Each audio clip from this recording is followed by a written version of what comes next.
जय हिंद। स्वागत है आपका नॉलेज वर्ल्ड में। मैं तेज श्रीवास्तव आपका स्वागत करता हूं और उम्मीद करता हूं आप सभी अपनी तैयारियों में लगे होंगे। लगातार तैयारी में लगे रहना बहुत ज़रूरी है। आप चलते रहेंगे तो मंजिल तक पहुंच जाएंगे। मंजिलें कभी चल करके राही के पास नहीं आती हैं। प्यासा ही कुएं के पास पहुंचता है, कुआं कभी चल करके नहीं आता। अब तो कुएं ख़त्म ही हो गए हैं, फिर भी टंकी हो, नल हो, जो भी कुछ हो, वो किसी के पास चल के नहीं जाता। जब प्यास होती है तो लोग वहाँ तक पहुँच जाते हैं। तो दोस्तों, नॉलेज की इस जंजीर में एक और कड़ी बढ़ाते हैं और आपको बताते हैं कि हिंदी के वन वर्ड में जो लास्ट पार्ट रह गया था, जो आपके लिए बहुत महत्वपूर्ण था, वो आज उसी के बारे में बात होगी। तो तैयार हो जाइए। हिंदी के वन वर्ड को अपने तक समेटने के लिए एक एक वर्ड एक एक कारतूस की तरह निकलेगा और किसी न किसी क्वेश्चन को क्या करेगा, ख़त्म करेगा। तो दोस्तों, टाइम को ख़राब नहीं करते हैं। वक्त की ही मारामारी है। सांसों का क्या, सांसें तो चलती रहती हैं। तो वक्त की इस मारामारी में आपके वक्त को क्यों ख़राब किया जाए। तो लौट के आते हैं हिंदी के वन वर्ड पे, वाक्य के लिए एक शब्द। तो दोस्तों, वाक्य के लिए एक शब्द में जब आ रहा हूँ आप तक, तो उसके लिए इसके पार्ट में जो ख़त्म हुआ था, इससे पहले वाला वो ख़त्म हुआ था मुनियों द्वारा पहनी जाने वाली लंगोटी। ऋषि मुनियों के द्वारा जो पहनी जाती है लंगोटी, उसे क्या कहा जाता है? उसे कोपीन कहा जाता है। क्या कहते हैं? कोपीन कहा जाता है। प्रसन्न करने के लिए किया जाने वाला कार्य, किसी को प्रसन्न करने के लिए किया जाने वाला कार्य क्या कहलाएगा? हिंदी में उसके लिए एक शब्द बनेगा प्रीत्यर्थ। उसके लिए एक शब्द बनेगा प्रत्यर्थ कहा जाएगा। क्या कहेंगे उसे आप? प्रत्यर्थ कहेंगे। किसी को आप प्रसन्न करना चाहते हैं और जो चेष्टाएं कर रहे हैं आप, वो प्रत्यर्थ हो जाएगा। क्या हो जाएगा? प्रत्यर्थ हो जाएगा। आपसे कहेगा गुड़ से बनी खीर को क्या कहा जाता है? गुड़ से बनी हुई जो खीर होती है, उसके लिए हिंदी में एक शब्द क्या होगा? गुड़ से जो खीर बनाई जा रही है, उसे आप क्या कहेंगे हिंदी के एक वन वर्ड में? उसके लिए दोस्तों एक शब्द आपको बनेगा बखीर। क्या बन जाएगी? बखीर बन जाएगी। दोस्तों, क्या आप जानते हैं बखीरा पक्षी विहार कहाँ पे है उत्तर प्रदेश में? अगर आप जानते हैं तो कमेंट करके बताइएगा। आपकी जानकारी लोगों को पसंद आएगी। नेक्स्ट, आपको याद रखना है हाथी को बांधने की जगह, जहाँ पे हाथी है और हाथी को बांधा जाता है, उस जगह को हिंदी के एक वन वर्ड में क्या कहोगे आप? उसको आप कहोगे हथसार। उसको बोला जाता है हथसार बोलेंगे। क्या बोलेंगे? हथसार बोला जाएगा। हाथी पर बैठने का जो स्थान होता है वो हौदा कहलाता है। हाथी को चलाने वाला जो व्यक्ति होता है वो महावत कहलाता है। और हाथी जिस यंत्र से हाँका जाता है उसे अंकुश कहा जाता है। क्या कहेंगे? अंकुश कहेंगे। तो हाथी को हथसार ले जाइए, महावत बन जाइए, हाथ में अंकुश रखिए और हाथी के चालक हो जाइए। हौदा में बैठिए और तैयार हो जाइए। तो हाथी जहां बांधा जाता है उसे हथसार कहा जाता है। ध्यान रखिएगा। जिसका क्षय हो रहा हो, क्षीण हो रहा हो, नष्ट हो रहा हो, इस तरीके से शब्द बनाएगा आपके लिए। जो क्षीण हो रहा हो, जो क्षय हो रहा हो, उसे क्या कहा जाएगा? उसके लिए हिंदी में एक शब्द बनेगा दोस्तों क्षीयमाण। क्या बन जाएगा? क्षीयमाण। जिसका क्षय होने वाला हो, दोनों लाइनें अलग हो गई। एक क्षीण हो रहा था, एक जिसका क्षय होने वाला हो। वो आपके लिए हिंदी में एक शब्द बनाएगा, आपसे जानना चाहेगा क्षीयष्णु। क्या हो जाएगा? क्षीयष्णु हो जाएगा। जिसका क्षय होने वाला हो उसके लिए एक शब्द बनेगा क्षीयष्णु हो जाएगा। दोस्तों, क्या आप जानते हैं जिष्णु किसका पर्यायवाची होता है? आप विष्णु को जानते होंगे। जिष्णु को जानते हैं क्या? जिष्णु कौन है? किसका पर्यायवाची जिष्णु है? कमेंट करके बताइएगा। किसी को नंबर दिलाएगा, आपको भी नंबर दिला सकता है। किसी की स्तुति करना, किसी की प्रार्थना करना, किसी की स्तुति करना या किसी की प्रार्थना करना क्या कहलाएगा? पूजा नहीं होगा। ध्यान रखिएगा, पूजा मत लगा दीजिएगा, नहीं तो नंबर पूजा के आएंगे। लगाएंगे पूजा, काम होगा दूजा, और फिर तो आपका नंबर हो जाएगा खत्म। तो किसी की स्तुति करना स्तवन कहलाता है। क्या कहलाता है? स्तवन कहलाता है। हनुमान राम का स्तवन कर रहे हैं, मतलब क्या कर रहे हैं? मतलब स्तुति कर रहे हैं। आप ईश्वर की का स्तवन कर रहे हो। क्या हो जाएगा? ये हो जाएगा स्तुति करना का मतलब होगा। जीवन देने वाली दवा, जीवन देने वाली दवा को क्या कहेंगे? जीवन देने वाली जो दवा होती है उसके लिए हिंदी में एक शब्द क्या होगा? नहीं जानते हैं, कोई बात नहीं, उसको प्राणदा कहा जाता है। क्या कहते हैं? प्राणदा कहा जाता है, प्राणदा। दोस्तों इसी से मिलता जुलता एक आता है प्रवदा। प्रवदा कहाँ की समाचार एजेंसी है? कमेंट करके बताइएगा। गूगल पे सर्च मत मारिएगा, अपने सॉफ्टवेयर का प्रयोग करिएगा। जब आप पता हो तो लिखिएगा, आपकी जानकारी लोगों को पसंद आएगी। तो प्राणदा किसे कहेंगे? जीवन देने वाली दवा जो होती है उसे प्राणदा कहा जाता है। जिसे संसार के प्रति मोह ना हो, जिसे संसार के प्रति कोई मोह ना हो, उसे क्या कहेंगे? हिंदी में एक वर्ड आएगा उसके लिए, क्या बोला जाएगा उसको?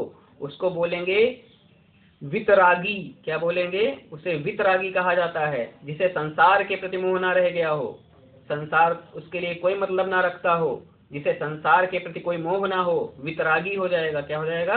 वितरागी हो जाएगा। झगड़ा लगाने वाला व्यक्ति, झगड़ा लगाने वाले व्यक्ति के लिए हिंदी में एक शब्द क्या होगा? चुगलखोर, ड्रामेबाज, लड़ाकू? नहीं, आपको नारद याद करने पड़ेंगे, नारद जी को ध्यान रखिएगा। झगड़ा लगाने वाला व्यक्ति क्या हो जाएगा? नारद। हम सभी कभी ना कभी कहीं ना कहीं नारद हो जाते हैं, मतलब क्या हो जाते हैं? कहीं झगड़ा लगवा देते हैं।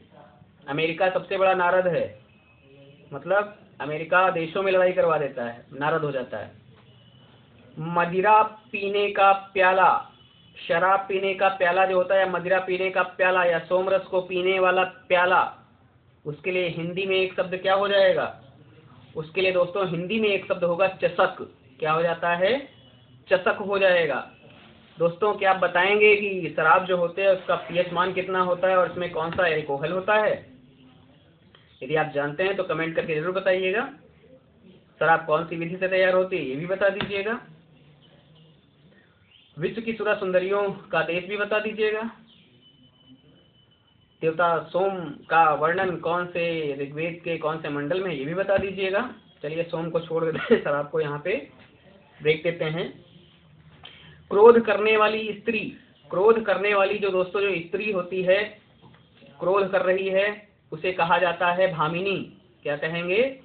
भामिनी। प्रियंवदा कब भामिनी होकर दामिनी सा टूट पड़े तो दामिनी यहाँ पे बन जाएगा तुम्हारा बिजली, भामिनी हो जाएगा क्रोध करने वाली स्त्री, और प्रियंवदा क्या हो जाएगा? प्रिय बोलने वाली स्त्री। तो क्रोध करने वाली स्त्री को हम क्या कहेंगे? उसे हम भामिनी कहेंगे। दोस्तों कमल से संबंधित कई पॉइंट आते हैं हिंदी में जो आपसे पूछे जाते हैं। जीएस के अकॉर्डिंग आपसे आता है, पूछता है भारत का राष्ट्रीय पुष्प क्या है, तो आप कहते हो निलंबो, न्यूसीफेरा, गार्टन, मतलब कमल। और यहीं पर हिंदी में जब पहुंचता है तो कमल से बहुत सारे क्वेश्चन आपको बना करके दे देता है। जैसे आपसे कहेगा सफेद कमल है, उसे हम हिंदी में क्या कहें? सफेद कमल को कहा जाता है दोस्तों पुंडरीक। क्या बोलेंगे? पुंडरीक कहा जाता है सफेद कमल को। वहीं आपसे कह देगा नीले रंग का कमल क्या कहलाता है, तब आपका आंसर बनेगा नीले रंग का जो कमल होता है उसे इंदिवर कहेंगे। क्या कहेंगे? इंदिवर कहा जाता है। नेक्स्ट आपको याद रखना है लाल कमल। लाल कमल जो होता है उसे कोकनद कहा जाता है। लाल कमल जो होगा तो उसके लिए हिंदी में एक शब्द आएगा, आप उसे बोलेंगे कोकनद। क्या कहा जाएगा? कोकनद। कमल की डंडी, कमल का फूल जिसमें जिस डंडी में लगा होता है उस डंडी को क्या कहते हैं? उस डंडी को बोला जाएगा मड़ाल। क्या बोलेंगे? मड़ाल कहा जाएगा।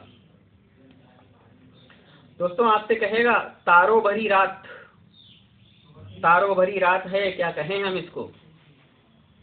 तारों भरी रात जो होती है उसके लिए एक शब्द दोस्तों आता है विभावरी सरवरी। क्या होता है? विभावरी या सरवरी शब्द का प्रयोग होगा किसके लिए? ये तारों भरी रात के लिए प्रयोग हो जाता है। प्रतियोगिता में दिया जाने वाला उपहार, प्रतियोगिता में दिया जाने वाला जो उपहार होता है उसे क्या कहा जाता है? प्रतियोगिता में दिया जाने वाला उपहार, प्रतियोगिता में दिया जाने वाले उपहार को पारितोषिक कहते हैं, इनाम नहीं कहते हैं उसको, ध्यान रखिएगा, पारितोषिक कहा जाएगा उसको। निम्न जाति के लड़के का विवाह उच्च जाति की कन्या के साथ होना। निम्न जाति के लड़के का विवाह उच्च जाति की कन्या के साथ होना कैसा विवाह कहलाएगा? ये विवाह कहलाएगा दोस्तों प्रतिलोम विवाह कहलाएगा। निम्न जाति के लड़के का विवाह हो गया है उच्च जाति की कन्या के साथ। उच्च जाति की मतलब जनरल वाले का जो कन्या है जनरल वाली, उसने विवाह कर लिया है ओबीसी या और एससी एसटी से कर लिया है, तो ये विवाह कहलाएगा क्या? प्रतिलोम विवाह कहलाएगा। उच्च जाति के लड़के का विवाह निम्न जाति की कन्या के साथ होना।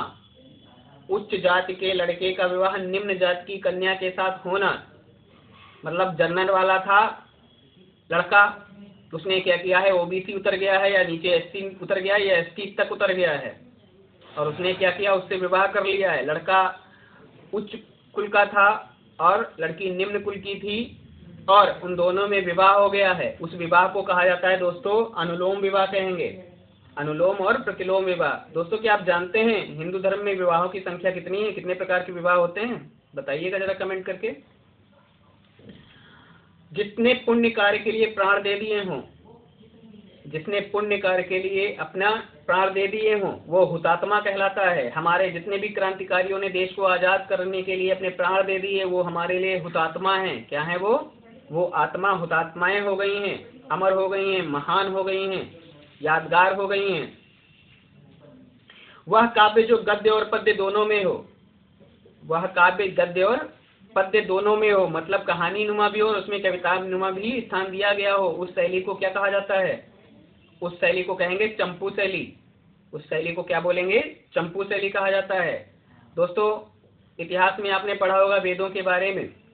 वेदों में एक वेद है जो चंपू शैली में लिखा गया मतलब गद्य और पद्य दोनों में लिखा गया। क्या आप जानते हैं चंपू शैली में लिखा गया वेद कौन सा था? कमेंट करके बताइएगा, मुझे अच्छा लगेगा आपकी जानकारी को देख के और लोग भी आपकी जानकारी को देखकर प्रभावित होंगे। तो अपना प्रभाव बढ़ाते रहिए और बुद्धि का परिचय दिखाते रहिए। दोस्तों चलिए अब इच्छाओं के पास चलते हैं। बहुत सारी इच्छाएं होती हैं लोगों की और इच्छाओं के लिए हिंदी में शब्द आते हैं और जब वो इच्छा वाले शब्द आते हैं तो बहुत खतरनाक हो जाते हैं। तो जैसे आपसे कहेगा दोस्तों तैरने या तरने की इच्छा, आप तैरना चाहते हो और तर जाना चाहते हो, जीवन के भवसागर से तर जाना चाहते हो और नदी पड़ गई है उसको तैर जाना चाहते हो। तैरने या तरने की इच्छा, तैरने या तरने की इच्छा कहलाती है तितार्षा। क्या कहलाती है? तितार्षा कहेंगे इसको। जीतने की इच्छा या जीतने की इच्छा करने वाला, जीतने की इच्छा या जीतने की इच्छा करने वाला हो जाता है जिगिशा। जिगीषु लिखा होगा, जिगिशा लिखा होगा, जीतने की इच्छा और जीतने की इच्छा करने वाला तब जिगीषु हो जाएगा। क्या हो जाएगा? जिगीषु हो जाएगा। दोस्तों जानने की इच्छा की बात करेंगे तो ये बहुत से लोगों को पहले से पता चल जाएगा, जिज्ञासा की बात आती है। क्या? जैसे आवश्यकता आविष्कार की जननी है वैसे ज्ञान की जननी जिज्ञासा है। अगर आप में जिज्ञासा नहीं है तो ज्ञान आप तक नहीं पहुंच सकता, या यूं कह लें आप ज्ञान तक नहीं पहुंचेंगे। तो जिज्ञासा की बात आएगी। कुछ बोलने की इच्छा, कुछ बोलने की इच्छा, कुछ बोलने की इच्छा है, उस इच्छा को क्या कहेंगे? उसे कहेंगे विवाछा। कब तक चुप बैठे, अब तो कुछ ना बोलना, गाना याद दिलाते हैं आपको। तो बोलने के लिए कुछ बोलने की इच्छा, कोई है सामने आप उससे कुछ बोलना चाहते हैं लेकिन बोल नहीं पा रहे हैं या उससे बोलेंगे जाकर, वो इच्छा आप जागृत करेंगे तो क्या कहलाएगी? वो कहेगा विवाछा, कुछ बोलने की इच्छा। सोने की इच्छा, नींद आ रही है, सोने की इच्छा प्रबल हो रही है, आप क्या कहेंगे हिंदी में? एक वर्ड दोस्तों, वो हिंदी में एक वर्ड बनेगा सुषुप्शा। क्या बनेगा? सुषुप्शा कहलाएगा। सोने की इच्छा, नींद की इच्छा क्या कहलाएगी? सुषुप्शा हो जाएगी। मृत्यु की इच्छा, कोई है जो मृत्यु की इच्छा कर रहा है, मृत्यु की इच्छा क्या कहलाती है? मुमूर्षा कहलाती है। क्या कहलाती है? मुमूर्षा। मृत्यु की इच्छा करने वाला व्यक्ति क्या कहलाता है? उस इच्छा को क्या कहा जाएगा? मुमूर्षा कहलाएगा। मोक्ष की इच्छा प्राप्त करना, इस धरती पे जो भी आए हैं समझदार लोग रहे हैं, ऋषि मुनि लोग, पढ़े लिखे लोग, बहुत ज्यादा पढ़े लिखे लोग, उनके दिमाग में मोक्ष की अवधारणा आती है। मोक्ष का मतलब होता है जीवन के आवागमन से मुक्त हो जाना, मतलब इच्छाओं का समाप्त हो जाना, सारी इच्छाएं खत्म हो गई हूं तो आपको मोक्ष मिल सकता है। मोक्ष का मतलब ये नहीं कि जीवन के बाद मोक्ष प्राप्त हो रहा है, आप जीवन में भी मोक्ष प्राप्त कर सकते हैं, बस इच्छाओं को आपको कंज्यूम कर देना पड़ेगा, आप सुकून में जिएंगे। तो मोक्ष की इच्छा प्राप्त करने वाला मुमुक्षु कहलाता है। क्या कहलाता है? मुमुक्षु कहलाता है। युद्ध की इच्छा क्या कहलाएगी? युद्ध की इच्छा क्या कहलाएगी? उठाओ तलवार और देख ले आओ तुम में कितना है, युद्धसा की इच्छा। युद्धसा मतलब क्या? युद्ध करने की इच्छा युद्धसा कहलाती। यु युद्धसा कहलाएगी क्या? युद्ध करने की इच्छा। ग्रहण करने या पकड़ने की इच्छा, ग्रहण करने या पकड़ने की इच्छा। कोई दोस्त है, दोस्त के पास 315 है और मन कर रहा है लाओ एक बार हम भी हाथ में लेकर के देखें, और हाथ में हमने उसको ले लिया। तो किसी चीज को पकड़ने की इच्छा क्या कहलाएगी? किसी चीज को ग्रहण करने की इच्छा, किसी चीज को पकड़ने की इच्छा, ये कहलाती है जिघ्रच्छा। जिघ्रच्छा कहलाएगी। क्या कहलाएगी? जिघ्रच्छा। किसी कार्य को करने की इच्छा, किसी कार्य को करने की इच्छा, किसी कार्य को करने की इच्छा जो होती है चिकार्षा कहलाएगी। क्या कहलाएगी? चिकार्षा कहलाएगी। आज से अगर कहता है खाने की इच्छा, कुछ खाने की इच्छा, कुछ खाने की इच्छा, भूख लगी होगी तभी तो कुछ खाने की इच्छा जगेगी, उसको बनाएगा बुभुक्षा। क्या बनाएगा? बुभुक्षा कहेगा। कि भूख की इच्छा को क्या कहेंगे? बुभुक्षा। कुछ पीने की इच्छा, कुछ पीने की इच्छा की जब बात आती है तो पिपासा कहलाएगी। है पिपासा बहुत, मुझे पर क्या करूं, महासागर मेरे किनारे पर है, लेकिन महासागर का पानी तो खारा होता, कैसे पी लें? तो कुछ पीने की इच्छा क्या कहलाएगी? पिपासा कहलाएगी। दोस्तों आप बताइएगा विपाशा कौन सी नदी का ऋग्वेदिक नाम है? विपाशा आ गई तो विपाशा को उठा लाते हैं, और विपाशा कौन सी नदी का ऋग्वेदिक नाम है बताइएगा जरा आप कमेंट करके। भोजन करने की इच्छा, भोजन करने की इच्छा, कुछ खाने की इच्छा बुभुक्षा थी, लेकिन भोजन करने की इच्छा जो है वो जिघत्सा हो जाएगी। जिघत्सा। भोजन करने की इच्छा के लिए एक वर्ड बनेगा जिघित्सा। क्या कहेंगे उसको? जिघित्सा कहा जाएगा। कुछ त्यागने की इच्छा, कुछ त्यागने की इच्छा, त्यागने की इच्छा जो होती है दोस्तों वो कहलाती है जिहासु। क्या कहलाती है? जिहासु। जिहासु किसे कहेंगे? कुछ त्यागने की इच्छा, कुछ त्यागने की इच्छा, ये क्या कहलाएगी? जिघासु हो जाएगी। कुछ देने की इच्छा, कुछ देने की इच्छा, ये कहलाती है दितसा। क्या कहलाएगी? दितसा। कुछ देने की इच्छा कहलाएगी दितिसा। कुछ पाने की इच्छा है, अभीप्सा बहुत तुमसे कुछ पाने की, पर तुम अकिंचन हो, पता है मुझे। तो कुछ पाने की इच्छा अभीप्सा कहलाएगी। क्या कहलाएगी? अभीप्सा कहलाएगी। अकिंचन जानते हैं किसे कहा जाता है? पिछले वीडियो में पढ़ा हुआ है अकिंचन किसे कहा जाता है? जिसके पास कुछ भी ना हो उसे क्या बोलते हैं? अकिंचन कहा जाता है। तो कुछ पाने की इच्छा है, अभीप्सा हो जाएगी। कुछ पाने की इच्छा अभीप्सा कहलाएगी। जीने की इच्छा, जीने की तमन्ना जाग उठी, जिजीविषा। क्या कहलाएगी? जिजीविषा। ये जिजीविषा शब्द जो होता है दोस्तों ये शुद्ध वर्तनी में बहुत पूछा जाता है। शुद्ध वर्तनी में शुद्ध वर्तनी का नंबर आएगा वो भी आपको बताऊंगा। तो जीने की इच्छा, जीने की प्रबल इच्छा या जीने की इच्छा क्या कहलाएगी? वो कहलाएगी जिजीविषा। क्या कहलाएगी? जिजीविषा। देखने की इच्छा, देखने की इच्छा क्या कहलाती है? देखने की इच्छा को क्या कहेंगे एक वर्ड में? दोस्तों देखने की इच्छा को एक वर्ड में कहा जाता है दीदृच्छा। क्या कहेंगे? दीदृच्छा जो होगा उसे क्या कहेंगे? देखने की इच्छा बोला जाएगा। देखने की इच्छा को हम क्या कहेंगे? दीदृच्छा कहेंगे। दोस्तों उसके बाद में आपको याद रखना है जिसकी कोई इच्छा ना हो, जिसकी कोई इच्छा ना हो उसके लिए एक शब्द क्या आएगा? उसके लिए दोस्तों एक शब्द आएगा, उसको कहा जाएगा उसके लिए एक शब्द आप लाइए और लाइए निष्प्रह हो जाइए। क्या? निष्प्रह। जिसकी कोई इच्छा ना हो, जिसकी कोई इच्छा ना हो वो हो जाएगा निष्प्रह कहलाएगा। क्या कहलाएगा? निष्प्रह कहलाएगा। तो दोस्तों ये जो आपके थे क्या बोलते हैं हिंदी से संबंधित वन वर्ड, ये लास्ट पार्ट है। इतना सब लिख लीजिए और इसको लिखने के बाद में जिनका पेपर थोड़ा समय से देर में है, वो क्या करें, अपनी हिंदी की कोई किताब उठाइएगा, उस किताब में जाइएगा, हिंदी वाक्यांश के लिए एक शब्द का चैप्टर खोलिएगा, इतने लिखने के बाद में अपनी किताब को देखिएगा। यदि आपको लगता है कि उस किताब में दिए हुए वाक्यांश जो हैं हिंदी के लिए 1 वर्ड जो हैं, उसमें से जो आपको नहीं पता हो तब लिखिएगा, उनमें से भी आप उतार लीजिएगा। ये मैंने अपने हिसाब से निकाले जो पेपरों में बार बार पूछे जाते हैं और जो आप ही के लिए हितकर होंगे। आप किताब से देखेंगे अपनी किताब में, तो हो सकता है आपको कुछ और ना आता हो, उसमें से कुछ ऐसा मिल जाए जो आपके लिए हितकर हो, आप उससे भी नोट डाउन कर सकते हैं। तो दोस्तों, वाक्यांश वाले जितना भी था मैटर को आप तक पहुंच गया है। कोशिश करूंगा अगला वीडियो जल्दी ही आए। तब तक के लिए जय हिंद, विजय हिंद। अपनी तैयारी में लगे रहिए, लगातार चलते रहिए, अपना और अपनों का ख्याल रखिए। जय हिंद, विजय हिंद। और हाँ, जो लोग नए देख रहे हैं, लाइक और सब्सक्राइब कमेंट जरूर करिएगा। पढ़ने वाले अपने दोस्तों को शेयर जरूर करिएगा। जय हिंद, विजय हिंद।